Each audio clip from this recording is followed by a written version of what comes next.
धर्मराज भगवान की कथा। शाम का समय था। पंछी अपने अपने घोंसले की ओर लौट रहे थे, पर वह बढ़ा जा रहा था बिना किसी थकान और पछतावे के। उसे अपनी मंजिल तक पहुंचना ही था। यही उसके पिता की आज्ञा थी। उसका लक्ष्य था यमपुरी, वही यमपुरी जहां यमराज निवास करते थे। उसे यमराज से ही मिलना था। यही उसके पिता का आदेश था। लगातार 3 पहर तक चलने के बाद वह यमपुरी के द्वार पर जा पहुंचा। वहां पर 2 यमदूत पहरा दे रहे थे। उन्होंने जब उस बालक को देखा तो आश्चर्यचकित रह गए। कौन है यह बालक जो मौत के मुख में चला आया? दोनों सोचने लगे। उसमें से एक यमदूत ने गरजती आवाज से उससे पूछा, हे बालक, तू कौन है और यहाँ क्या करने आया है? मेरा नाम नचिकेता है और मैं अपनी पिता की आज्ञा से यमराज जी के पास आया हूँ। उस बालक ने धीरता के साथ उत्तर दिया। लेकिन क्यों मिलना चाहते हो तुम यमराज से? दूसरे यमदूत ने प्रश्न किया। क्योंकि मेरे पिताश्री ने उन्हें मेरा दान कर दिया है। नचिकेता की बात सुनकर दोनों यमदूत हैरान रह गए। ये कैसा अजीब बालक है? इसे मृत्यु का भय नहीं, यमराज से मिलने चला आया। उन्होंने उसे डराना चाहा, पर नचिकेता अपने निर्णय के आगे सुई की नोक भर भी न डिगा। वह बराबर यमराज से मिलने की इच्छा प्रकट करता रहा। इस पर एक यमदूत बोला, वे इस समय यमपुरी नहीं है, 3 दिन बाद लौटेंगे, तभी तुम आना। कोई बात नहीं, मैं 3 दिन तक प्रतीक्षा कर लूंगा, नचिकेता ने उत्तर दिया और वही द्वार के पास बैठ गया। सहसा उसकी आंखों के आगे बीती हुई एक एक घटना चित्र की भांति घूमने लगी। नचिकेता के पिता ऋषि बाजश्रवा ने एक बड़े यज्ञ का आयोजन किया था। विद्वानों, ऋषि मुनियों और ब्राह्मणों को उसने यज्ञ में आमंत्रित किया। ब्राह्मणों को आशा थी कि यज्ञ की समाप्ति पर बाजश्रवा की ओर से उन्हें अच्छी दक्षिणा मिलेगी। लेकिन जब यज्ञ समाप्त हुआ और बाजश्रवा ने दक्षिणा देनी शुरू की तो सभी आश्चर्यचकित रह गए। दक्षिणा में वह उन गायों को दे रहा था जो कि बूढ़ी हो चुकी थी और दूध भी न देती थी। यज्ञ के प्रारंभ होने से पूर्व बाजश्रवा ने घोषणा की थी वह यज्ञ में अपनी समस्त संपत्ति दान कर देंगे। इसी कारण यज्ञ में कुछ ज्यादा ही लोग उपस्थित हुए थे। पर जब उन्होंने दान का स्तर देखा तो मन ही मन नाराज होकर रह गए। क्रोध तो उन्हें बहुत आया, पर उनमें से कोई कुछ न कह सका। बाजश्रवा के पुत्र नचिकेता से यह ना देखा गया। संपत्ति के प्रति अपने पिता का यह मोह उसे बर्दाश्त न हुआ। वह अपने पिता के पास जाकर बोला, पिताजी, ये आप क्या कर रहे हैं? देखते नहीं हो मैं ब्राह्मण को दान दे रहा हूँ। बाजश्रवा ने कहा, लेकिन ये गाय तो बूढ़ी है, जबकि आपको अच्छी गायों का दान देनी चाहिए। नचिकेता ने विनम्रता पूर्वक कहा, क्या तुम मुझसे ज्यादा जानते हो कि कौन सी चीज दान में देनी चाहिए, कौन सी नहीं? बाजश्रवा ने झल्लाकर प्रश्न किया। हाँ पिताजी, नचिकेता ने कहा, दान में वह वस्तु दी जानी चाहिए जो व्यक्ति को सबसे ज्यादा प्रिय हो, और सबसे प्रिय तो आपको मैं हूँ। आप मुझे किसको दान में देंगे? नचिकेता की इस बात का बाजश्रवा ने कोई उत्तर ना दिया, पर नचिकेता ने हठ पकड़ ली। बार बार यही प्रश्न करता रहा कि पिताजी, आप मुझे किसको दान में देंगे? काफी देर तक बाजश्रवा देखता रहा, पर जब नचिकेता न माना तो वह झल्लाकर बोला, जा जा, मैंने तुझे यमराज को दान दिया। लेकिन अगले ही पल बाजश्रवा ठिठका। ये उसने क्या कह दिया? अपने इकलौते पुत्र को यमराज को दान में किया। पर अब क्या हो सकता था? नचिकेता भी ठहरा ढिंड निश्चयी। वह कहाँ पीछे रहने वाला था। मैं आपकी आज्ञा का पालन करूंगा पिताजी। आप बिल्कुल चिंतित ना हो। राजश्रवा ने बहुत तरह समझाया पर नचिकेता न माना। उसने सभी परिजनों से अंतिम भेंट की और यमराज से मिलने के लिए चल पड़ा। जिसने भी यह सुना आश्चर्यचकित हुए बिना न रह सका। सभी उसके साहस की प्रशंसा करने लगे। यमपुरी के द्वार पर बैठा नचिकेता बीती बातें सोच रहा था। उसे इस बात का संतोष था कि वह पिता की आज्ञा का पालन कर रहा था। लगातार 3 दिन तक वह यमपुरी के बाहर बैठा यमराज की प्रतीक्षा करता रहा। तीसरे दिन जब यमराज आए तो वे नचिकेता को देखकर चौंके। जब उन्हें उसके बारे में मालूम हुआ तो वे भी आश्चर्यचकित रह गए। अंत में उन्होंने नचिकेता को अपने कक्ष में बुला भेजा। यमराज के कक्ष में पहुंचते ही नचिकेता ने उन्हें प्रणाम किया। उस समय उसके चेहरे पर अपूर्व तेज था। उसे देखकर यमराज बोले, वत्स, मैं तुम्हारी पितृ भक्ति और दृढ़ निश्चय से बहुत प्रसन्न हुआ। तुम मुझसे कोई भी 3 वर मांग सकते हो। यह सुनकर नचिकेता की प्रसन्नता की सीमा न रही।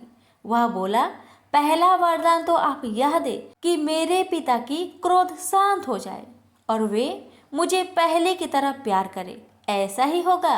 यमराज बोले, दूसरा वरदान मांगो। किंतु इस बार नचिकेता सोच में पड़ गया। अब वह क्या मांगे? उसे तो किसी चीज की इच्छा ही नहीं।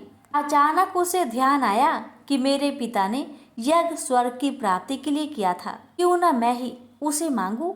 यह सोचकर वह बोला, मुझे स्वर्ग की प्राप्ति किस प्रकार हो सकती है। यमराज चक्कर में पड़ गए पर वचन दे चुके थे, इसलिए उन्होंने वह भी बता दिया। तीसरा वह अंतिम वरदान मांगने के लिए कहा। नचिकेता कुछ समय तक सोच में डूबा रहा। फिर बोला, आत्मा का रहस्य क्या है, कृपया समझाए। नचिकेता के मुख से इस प्रश्न की आशा यमराज को बिल्कुल न थी। उन्होंने उसे और कोई वरदान मांगने को कहा और बोले, यह विषय इतना गूढ़ है कि हर कोई इसे नहीं समझ सकता। पर नचिकेता अपनी बात पर अड़ा रहा और निर्णायक स्वर में बोला, अगर आपको कुछ देना ही है तो मेरे इस प्रश्न का उत्तर दे, अन्यथा रहने दे, क्योंकि मुझे अन्य कोई भी वस्तु नहीं चाहिए। वे उसे आशीर्वाद देते हुए बोले, वत्स, ये ऐसा रहस्य है तो मैं भी नहीं जानता, पर यदि तुम ज्ञान प्राप्त करो और विद्या अध्ययन करो तो सिर्फ इसी प्रश्न का ही नहीं बल्कि संसार के सभी प्रश्नों का उत्तर प्राप्त कर सकते हो, क्योंकि विद्या वह खजाना है जिसकी बराबरी संसार की कोई दूसरी वस्तु नहीं कर सकती। उसके बाद यमराज ने नचिकेता को आशीर्वाद देकर उसे उसके पिता के पास वापस भेज दिया। वहां से लौटने के बाद नचिकेता अध्ययन में लग गया, क्योंकि जीवन की सही राह उसे प्राप्त हो चुकी थी। उसी राह पर चलकर वह एक बहुत बड़ा विद्वान बना और सारे संसार में उसका नाम अमर हो गया। प्रेम से बोलिए धर्मराज भगवान की जय। धर्मराज और पोपाबाई की कथा। किसी गांव में एक भाई बहन रहते थे। भाई की शादी हो गई थी, लेकिन उसकी बहन की शादी नहीं हुई थी। बहन का नाम पोपाबाई था। पोपाबाई हमेशा व्रत और नियम करती थी। एक दिन उसके भाई भाभी ने उससे शादी के लिए कहा, तब उसने शादी के लिए मना कर दिया। उसने अपनी भाई भाभी से कहा, मेरे रहने के लिए गांव के बाहर एक झोपड़ी बनवा दो, मैं उसी में रहकर अपना जीवन व्यतीत कर लूंगी। गांव के सभी लोगों से कहा, हे गांव वालों, आप लोग अपने अपने गाय बछड़ों को मेरे झोपड़े के पास घास चरने के लिए छोड़ दिया करो। मैं सभी की गाय बछड़ों की देखभाल किया करूंगी। जो भी कुछ बचा खुचा खाना हो वह भेज देना, मैं वही खाकर रह लूंगी। इसी तरह बहुत दिन बीत गए। एक दिन उस देश का राजा शिकार खेलने जंगल को जा रहा था कि उसकी नजर गांव के बाहर बने पोपाबाई के झोपड़ी पर पड़ी। राजा झोपड़े के पास जाकर आवाज लगाने लगा, यहाँ कौन रहता है? जब कोई भी उत्तर नहीं मिला तो झोपड़े के दरवाजे को खटखटाने लगा। खटखटाने की आवाज सुनकर पोपाबाई ने अंदर से ही पूछा, बाहर कौन है? बार बार दरवाजा क्यों खटखटा रहे हो? क्या काम है? तब राजा ने उत्तर दिया, मैं इस देश का राजा हूँ। मैं तुम्हारे साथ विवाह करना चाहता हूँ। पोपा बाई ने कहा, अपने महल को लौट जाओ, मैं पराये पुरुष का मुख नहीं देखती। लेकिन राजा ने उसकी बात पर ध्यान नहीं दिया और बलपूर्वक पोपा बाई को उठाकर अपने घोड़े पर बैठाकर महल की ओर चल पड़ा। पोपा बाई ने राजा को श्राप दिया, हे राजा, तेरा राजपाट सब नष्ट हो जाएगा। महल में पहुंचकर राजा ने अपनी रानियों से सारी बात बताई। पूरी बात सुनकर रानियों ने राजा से अनुरोध किया कि पोपा बाई को सही सलामत उसकी झोपड़ी में छोड़ आए। रानियों की कहे अनुसार राजा पोपा बाई को उसकी झोपड़ी पर छोड़ने को चल पड़ा। रास्ते में पाप की नदी आई जिसमें राजा डूब गया। पोपा बाई मृत्यु के बाद धर्मराज के दरबार में पहुंची। वहां धर्मराज ने उसे स्वर्ग का राज दिया। किसी गांव के एक सेठ सेठानी की मृत्यु हुई। वे दोनों मृत्यु लोक से स्वर्ग लोक को आए, लेकिन स्वर्ग का दरवाजा बंद पड़ा था। उन दोनों ने धर्मराज जी से स्वर्ग का द्वार खोलने के लिए विनती की। तब धर्मराज ने कहा, इस पर पोपा बाई का राज है। सेठ सेठानी ने कहा, हम पोपा बाई को नहीं जानते। तब धर्मराज ने कहा कि मैं तुम दोनों को 7 दिन के लिए मृत्यु लोक में भेजता हूँ। वहां जाकर 8 खोपरा से राई भरकर 5 कपड़ा ऊपर रखकर कहानी सुनना और धापन करना और इस प्रकार कहना, राज है पोपा बाई का, लेखा लेगी राई राई का। बोलो पोपा बाई की जय। धर्मराज जी की कथा। एक नगर में एक साहूकार अपनी पत्नी के साथ रहता था, लेकिन वह निसंतान थी। वह दोनों भगवान शंकर की पूजा किया करते थे। एक दिन पार्वती जी कहने लगी कि यह आपकी इतनी पूजा करते हैं, फिर आप इनकी इच्छा पूरी क्यों नहीं करते हैं? शंकर जी कहते हैं कि इन्हें संतान सुख नहीं है, इसलिए ये इतनी पूजा करते हैं। पार्वती जी बोली कि आप इन्हें पुत्र क्यों नहीं दे रहे? शंकर जी ने कहा कि इनके भाग्य में पुत्र का सुख नहीं है, लेकिन पार्वती जी नहीं मानी और वह जीत करने लगी। शंकर भगवान बोले कि ठीक है, इन्हें पुत्र की प्राप्ति हो जाएगी, लेकिन वह केवल 12 वर्ष तक ही जीवित रहेगा। साहूकार शंकर पार्वती जी की बात सुन रहा था। कुछ समय बाद साहूकार ने पुत्र को जन्म दिया, लेकिन साहूकार को कोई खुशी नहीं हुई। पूरे परिवार में इसका जश्न मनाया गया। उसका बेटा बड़ा हुआ तो साहूकार ने कहने लगी, मैं अपने बेटे का ब्याह रचाऊंगी। साहूकार ने उसे बहुत मना किया, लेकिन वह नहीं मानी। तो साहूकार ने उसे कहा कि हमारे बेटे की आयु केवल 12 वर्ष तक की ही है। साहूकार ने कहने लगी कि कोई बात नहीं, मैं इसका ब्याह करके अपने मन की तो कर लूं।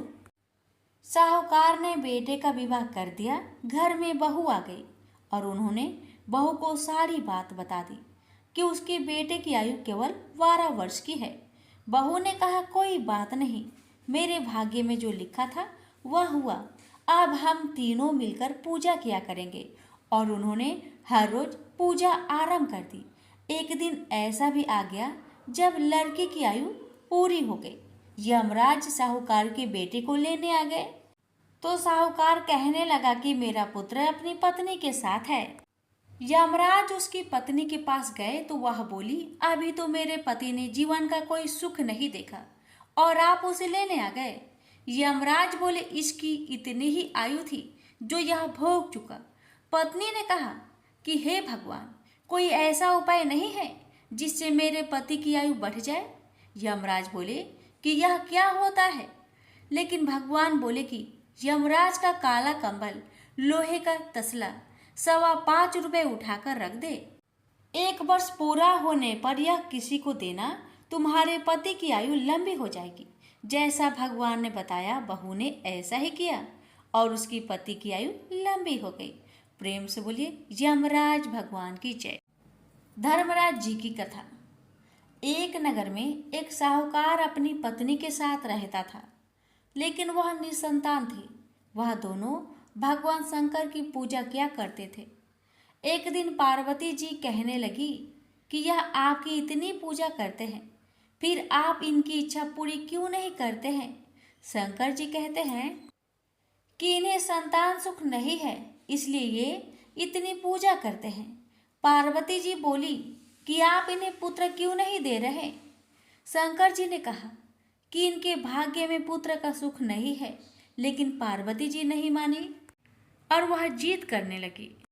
शंकर भगवान बोले कि ठीक है, इन्हें पुत्र की प्राप्ति हो जाएगी, लेकिन वह केवल 12 वर्ष तक ही जीवित रहेगा। साहूकार शंकर पार्वती जी की बात सुन रहा था। कुछ समय बाद साहूकार ने पुत्र को जन्म दिया, लेकिन साहूकार को कोई खुशी नहीं हुई। पूरे परिवार में इसका जश्न मनाया गया। उसका बेटा बड़ा हुआ तो साहूकार ने कहने लगी, मैं अपने बेटे का ब्याह रचाऊंगी। साहूकार ने उसे बहुत मना किया, लेकिन वह नहीं मानी। तो साहूकार ने उसे कहा कि हमारे बेटे की आयु केवल 12 वर्ष तक की ही है। साहूकार ने कहने लगी कि कोई बात नहीं, मैं इसका ब्याह करके अपने मन की तो कर लूं। साहूकार ने बेटे का विवाह कर दिया। घर में बहू आ गई और उन्होंने बहू को सारी बात बता दी कि उसके बेटे की आयु केवल 12 वर्ष की है। बहू ने कहा, कोई बात नहीं, मेरे भाग्य में जो लिखा था वह हुआ। अब हम तीनों मिलकर पूजा किया करेंगे। और उन्होंने हर रोज पूजा आरंभ कर दी। एक दिन ऐसा भी आ गया जब लड़की की आयु पूरी हो गई। यमराज साहूकार के बेटे को लेने आ गए तो साहूकार कहने लगा कि मेरा पुत्र अपनी पत्नी के साथ है। यमराज उसकी पत्नी के पास गए तो वह बोली, अभी तो मेरे पति ने जीवन का कोई सुख नहीं देखा और आप उसे लेने आ गए। यमराज बोले, इसकी इतनी ही आयु थी जो यह भोग चुका। पत्नी ने कहा कि हे भगवान, कोई ऐसा उपाय नहीं है जिससे मेरे पति की आयु बढ़ जाए? यमराज बोले कि यह क्या होता है? लेकिन भगवान बोले कि यमराज का काला कंबल, लोहे का तसला 5.25 रुपये उठाकर रख दे। 1 वर्ष पूरा होने पर यह किसी को देना, तुम्हारे पति की आयु लंबी हो जाएगी। जैसा भगवान ने बताया, बहू ने ऐसा ही किया और उसकी पति की आयु लंबी हो गई। प्रेम से बोलिए यमराज भगवान की जय। ब्रह्मा जी ने कहा कि पूर्व समय में कौंपिल्य नगर में यज्ञदत्त नाम का पुरोहित रहता था, जो वेदांत का ज्ञाता और महान विद्वान था। वह अपनी विद्वानता के लिए प्रसिद्ध था। उसकी महानता का यश चारों ओर फैला था। गुणनिधि नाम का उसका एक पुत्र था। गुणनिधि का चरित्र अपने पिता के बिल्कुल विपरीत निकला। बचपन से ही गुणनिधि बुरी संगत में पड़ गया। जुआ, चोरी और नशे के दुर्गंध उसमें पड़ गई। वह जुआ खेलने के लिए घर का सामान चुरा चुरा कर ले जाने लगा। गुणनिधि की माता ने यह सब उसके पिता से छिपाया। जब भी यज्ञदत्त अपने पुत्र के विषय में कोई बात पूछता अथवा कहता तो वह कह देती कि गुणनिधि देव पूजन, विद्या अध्ययन और सत्कर्मों में लगा है। गुणनिधि की वयस्क होने पर उसका विवाह हुआ, पर माता के बार बार समझाने पर भी उसने अपने दुष्कर्म नहीं छोड़े। वह और अधिक जुआ व मदिरापान करने लगा। माता ने कहा, पुत्र, यदि राजा को तुम्हारे दुष्कर्म का पता चल गया तो वे तुम्हारे पिता को आजीविका से निकाल देंगे, जिसके कारण तुम्हारे पिता को आध्यात्मिक दुख व कष्ट होगा। लेकिन पुत्र ने माता का कहना भी नहीं माना। जब भी यज्ञदत्त ने पुत्र के विषय में जानकारी लेनी चाहिए, माता बहाने बनाकर बात टाल देती। प्रतिदिन वह घर के आभूषण बेचकर जुआ खेलता रहता। माँ सिर पीट लेती, काश मैंने उनसे कुछ न छिपाया होता। एक दिन यज्ञदत्त ने अपने एक मूल्यवान अंगूठी एक जुआरी के हाथ में देखी। पूछने पर जुआरी ने गुणनिधि का सारा भेद खोल दिया। इससे पिता को अत्यधिक शोभ व खेद हुआ। पिता ने घर आकर पत्नी से उसी अंगूठी की मांग की। पत्नी तरह तरह के बहाने बनाने लगी, यज्ञदत्त ने पत्नी को डांटा और बुरा भला कहा कि यज्ञदत्त ने कहा कि इससे तो मैं पुत्रहीन होता तो भला था। अपने पिता के विवशता भरे आंसू देखकर गुणनिधि को बड़ी लज्जा आई और वह चिंता से भर गया। इसी गलाने में वह घर छोड़कर कहीं चला गया। भूखा प्यासा अपने किए पर पश्चाताप करने लगा। घूमते घूमते वह एक नगर पहुंचा। शिवरात्रि का दिन था। शिव भक्त शिवालय की ओर जा रहे थे। गुणनिधि भी उनका पीछा करते करते शिवालय पहुंचा। शिव भक्त पत्र पुष्प और मीठे भोजन से भगवान शंकर की पूजा अर्चना करने लगे। गुणनिधि छिपा छिपा सब देख रहा था। वह भूख व प्यास से व्याकुल था, अतः सुगंधित भोजन ने उसे आकर्षित किया।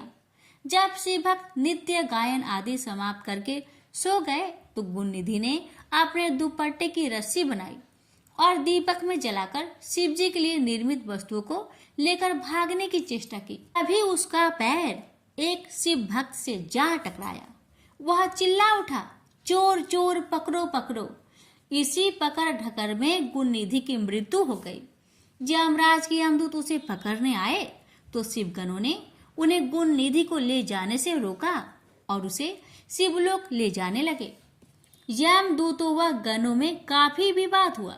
गुणनिधि के पाप कर्मों से यमदूतों ने शिवगणों को अवगत कराया, परंतु शिवगणों ने कहा कि इसने श्रद्धा पूर्वक शिव पूजन देखा है, कीर्तन भजन सुना है, अपने दुपट्टे से दीपदान किया है, अतः इसके पाप कर्म समाप्त हो गए। यमदूतों ने अपनी पराजय स्वीकार कर ली। यमदूत धर्मराज के पास गए और समूचा वृत्तांत उन्हें कह सुनाया। धर्मराज भी कहने लगे कि मैं अपनी सब आज्ञाओं का उल्लंघन सहन कर सकता हूँ, पर विभूतिधारी, रुद्राक्षधारी, त्रिपुंडधारी शिव में आसक्त रखने वाले व्यक्ति को कभी भूल कर भी यहाँ न लाना। जो शिव जी में आस्था रखता है उसे सदा शिवलोक में भेजने की मेरी अस्थायी आज्ञा है। शिवलोक में पहुंचकर काफी समय तक गुणनिधि सुख भोगता रहा। उसके बाद कलिंग नरेश आदि रम के घर दम नामक पुत्र के रूप में उत्पन्न हुआ। वह बालपन से ही शिव जी की आराधना करने लगा। वह इतना पक्का शिव भक्त हुआ कि पिता की मृत्यु के बाद दम यानी गुणनिधि ने देवालय में दीपदान का राजकीय आदेश दे दिया। मृत्यु के उपरांत वही दम शिव जी की कृपा से अलका देश का शासक बना, जो पिछले जन्मों में गुणनिधि था। अलका प्रदेश का राजा बनने के बाद गुणनिधि निरंतर शिव जी की आराधना में लीन रहने लगा। उसने 12,000 वर्षों तक तप करके शिव जी को ऐसे प्रसन्न किया कि वे उसे देवी अंबिका सहित वरदान देने अलकापुरी आए। तब भगवान शिव ने ध्यान मग्न अपने भक्त गुणनिधि को आंखें खोलने के लिए कहा। गुणनिधि ने अपने नेत्र खोलकर भगवान शंकर व माता पार्वती के दर्शन किए। भगवती उमा के अनुपम रूप, सौंदर्य और सौभाग्य को देखकर गुणनिधि को विस्मय हुआ। उसकी कुदृष्टि माता पर पड़ी। भगवती ने उसे बाएं नेत्र से अपने को घूरते हुए पाया तो शिव जी की ओर जिज्ञासा पूर्वक देखा, पर शिव जी से उन्हें पता लगा कि वह उनका पुत्र है और उनके सौभाग्य की प्रशंसा कर रहा है। फिर गुणनिधि ने उनके चरण स्पर्श किए। शिव जी ने प्रसन्न होकर गुणनिधि को यक्ष कुबेर बनने का वरदान दिया। साथ ही यह आज्ञा दी कि अलकापुरी को अपना स्थायी निवास स्थान बना ले।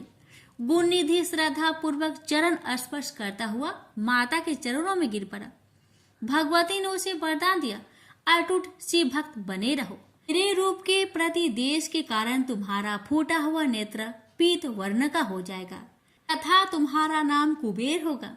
तभी से वह अलकापुरी के समीप एक नगर में रहने लगा।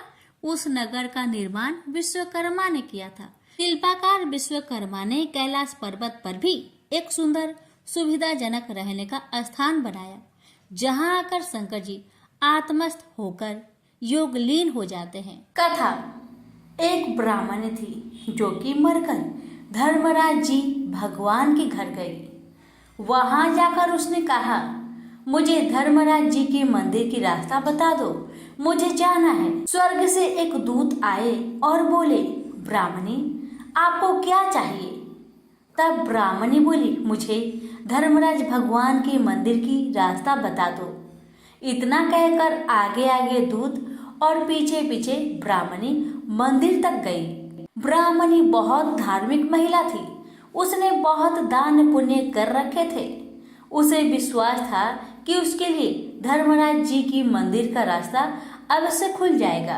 ब्राह्मणी ने वहां जाकर देखा, वहां बड़ा सा मंदिर था। सोने का सिंहासन था, हीरे मोती से जटित छतरी थी। धर्मराज जी न्याय सभा में बैठे साक्षात इंद्र के समान शोभा पा रहे थे और न्याय नीति से अपना राज्य संभाल रहे थे। यमराज जी सबको कर्म अनुसार दंड दे रहे थे। ब्राह्मणी ने जाकर उन्हें प्रणाम किया और बोली, भगवान मुझे बैकुंठ जाना है। धर्मराज जी ने चित्रगुप्त से कहा कि इस ब्राह्मणी का लेखा जोखा मुझे सुनाओ। तब चित्रगुप्त ने लेखा जोखा सुनाया। सुनकर धर्मराज जी ने कहा, तुमने सब धर्म किए हैं पर धर्मराज जी की कहानी नहीं सुनी। बैकुंठ में तुम कैसे जाएगी? ब्राह्मणी बोली, हे भगवान, धर्मराज जी की कहानी का क्या नियम है? कृपा करके आप मुझे बताए। तब धर्मराज जी बोले, कोई 1 साल, कोई 6 महीने, कोई 7 दिन ही सुने, पर धर्मराज जी की कहानी अवश्य सुने, फिर उसका उद्यापन कर दे।